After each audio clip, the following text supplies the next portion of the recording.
So, whenever you begin a speech or a paper, you want to work at engaging your audience and hooking them into whatever you're trying to communicate. We often call this attention getting device as well. So I just want to share a few of these. I'm sure you're familiar with different writing hooks already, but it's always good to go over them. And maybe there is an example that you hadn't really considered before. It can help you whenever you are writing your own hooks or your own attention getting devices. So I'm sure you could consider other categories, but I'm going to share six of them with you, four on this page and two on the next, and kind of talk through them and give you a few examples just to help you kind of consider writing how to write hooks in your own papers or for your own speeches. So one of the most common types of hooks is sharing compelling statistics or data. You also want it to be engaging and meaningful for people, something that really would interest somebody because it's something interesting. And we'll take a look at that. It may not feel always the most appropriate for like literary analysis. So certainly you need to think about what is the purpose of your writing, because your hook should also be related to the overall direction of connected to your thesis, but the overall direction of your paper. But even in a literary analysis, it might be appropriate at times to share stats and data, perhaps on like sales number, to establish the relevance and importance of such and such work during its heyday.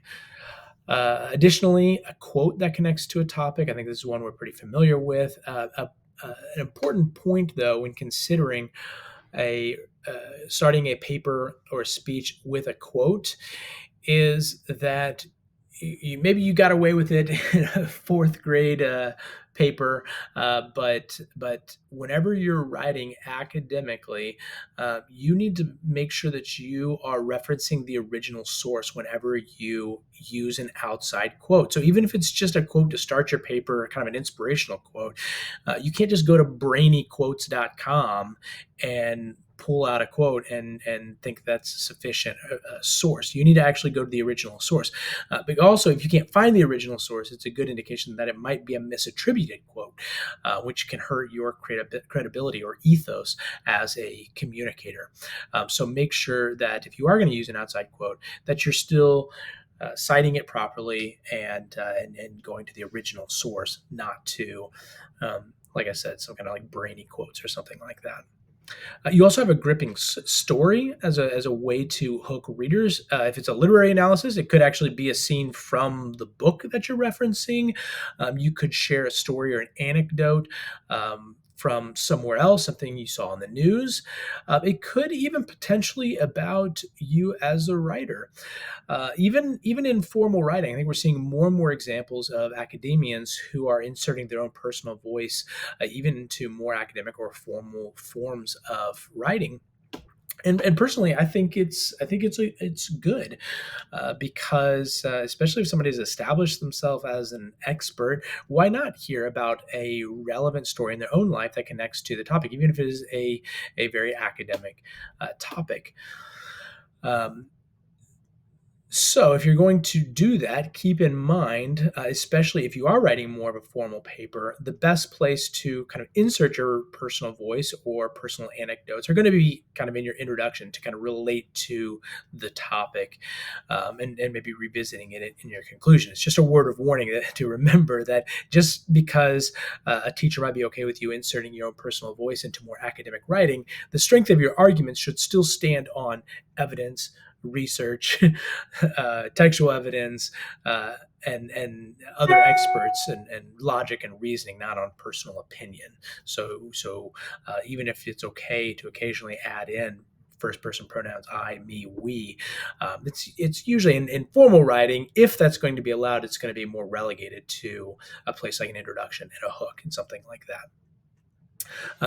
Fourthly, you have a thoughtful idea or description.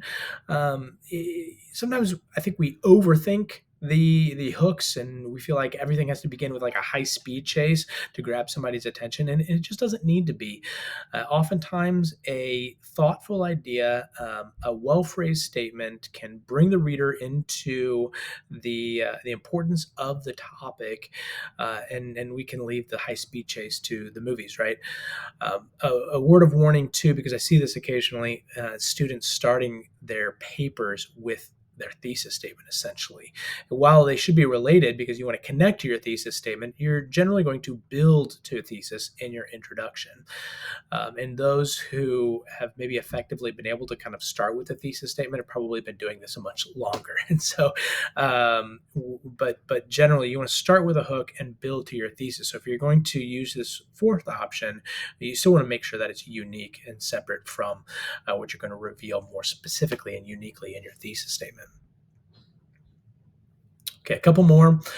Rhetorical questions and common misconceptions. I'm going to say with questions, you got to be careful. This is not my favorite type of hook because I feel like it's done ineffectively very often. When I read papers, the opening question can kind of come off as cheesy or not really matching the overall tone, especially in formal writing. But I have seen it done effectively, it can be a compelling hook to get the audience thinking about a topic, especially when maybe it's an ethically ambiguous question, something they maybe hadn't considered, or looking at something from a different perspective can help engage readers or audience members. And then lastly, the misconception type of hook, and I'll show an example of what I mean by that. So let's look at these examples. So here's some stats and data. In a world more connected than ever, today's teens are feeling more isolated and overwhelmed. According to a 2018 Pew Research survey, 70% of U.S. teens say anxiety and depression are major problems among their age, yada, yada, yada. Okay. I think this is helpful to see also the way in which a source is referenced naturally in the writing or in a speech. In a speech, especially, you're not going to be giving in-text citations, but even in writing, it is effective to actually point to the reference, even if technically in this case, MLA formatted paper, you would still need an additional in-text citation. But it's still helpful to give context. These for direct quotes, we call them dialogue tags, which are essentially introducing the author or the source in order to be as clear as possible with readers. And it lends to the credibility, the overall ethos of your writing, because you're depending on these expert sources. Additionally, and it looks like I accidentally left out the author's name in this. You don't want to do that. But famous public speaker and academic who often speaks on topics such as shame and vulnerability, that famous author being Brene Brown, said this about authenticity in her book, The Gifts of Imperfection. Authenticity is a collection of choices that we have to make every day. Da, da, da, da. Okay, so we see a compelling quote. I've got the original source. I should have had the author written in there. Definitely want to make sure that's there. And this could connect well with a topic related to authenticity. Okay, story. This is not my personal story, but this is a theoretical, hypothetical opening story. The author had a traumatic experience, in this case, sort of an existential crisis when they started viewing life in a more indifferent manner because of this difficult moment in their life, watching their father almost pass away. And it could connect to a theme or idea in Walker Percy's famous book, The Moviegoer, and this concept of malaise and kind of this indifference at life. So we see that personal anecdote connecting to a academic examination of a literary work, potentially. Thoughtful idea or description. One of the most frustrating experiences for outdoor enthusiasts is being in the otherwise breathtaking natural environment, but seeing it littered with waste. Many people have the common sense not to litter and may be equally triggered, yet are generally unaware of the innumerable other ways in which they're harming the planet. Again, I've avoided the high speed chase here, but I've still got a thoughtful idea.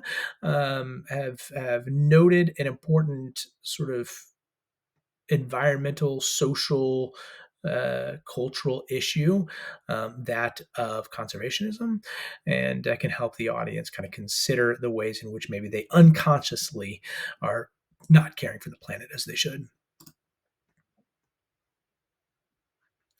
Rhetorical question. Okay, so this is a series of questions in this example. What kind of laws would someone be willing to break if their survival were at stake? What if it was not their survival, but the survival of a loved one? Doesn't matter if their attempt to break the law was not due to a life or death situation, but it would make their life better. So here we have kind of this strategy of a series of questions that are making this a little bit more nuanced. That first question, kind of like, would you rob a bank to feed your child kind of thing, all of a sudden it gets a little bit more nuanced because it seems like in that last question, maybe it's not so much about life or death. Where does the ethical grayness start solidifying a little bit more, right? And can connect to some kind of important book. And then last but not least, common misconception. I've also heard this referred to as a turnabout. We see an example here. Every year, people travel all over the world on service trips in order to make a positive impact on vulnerable and underserved communities. However, according to a recent study, these well-intentioned individuals are often doing more harm than good. And so using this common misconception to engage audience with again, maybe looking introspectively on their own lives and how have maybe they contribute to the problem rather than being part of a solution. And also, why is this a problem, right?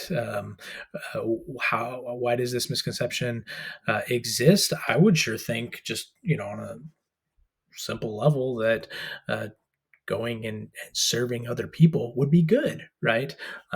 So now I'm interested in what ways could this be harmful, and engages the readers that way. So there you go, six hooks. Many of them may already be familiar with, but it's helpful to kind of review, look at some examples, think through in order to help you in the next paper or speech that you are writing.